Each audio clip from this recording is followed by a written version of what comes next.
ए बच्चा सब देखा जा कितना सुंदर नीला लेवेंडर के फूल।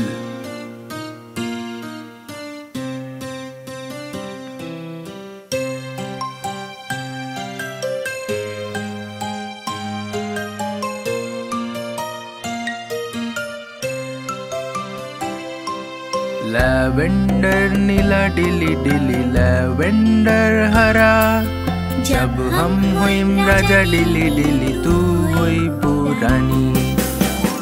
कहल हा डिली डिली तहरा से मरा पनरी दे डिली डिली कहल हमरा से।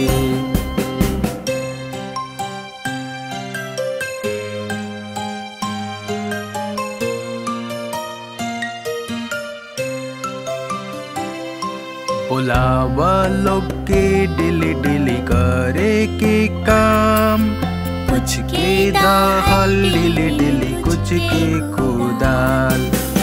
कुछ घास बनी है डिली कुछ दवरी करी है, तब तक तू और हम डिली डिली आग तापेंगे।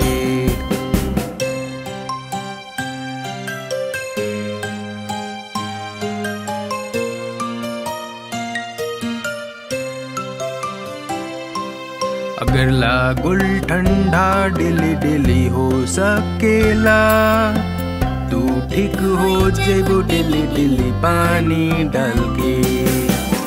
कहल हा डिली डिली बतवा काहे, पानी पी सकेला डिली डिली प्यासे लगला पा।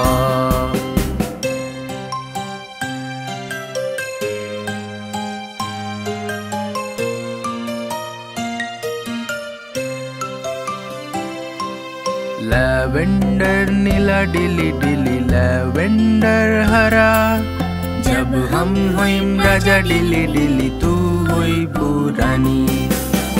कहल हा डिली डिली तहरा से मरा पनरी दे डिली डिली कहल हमरा से।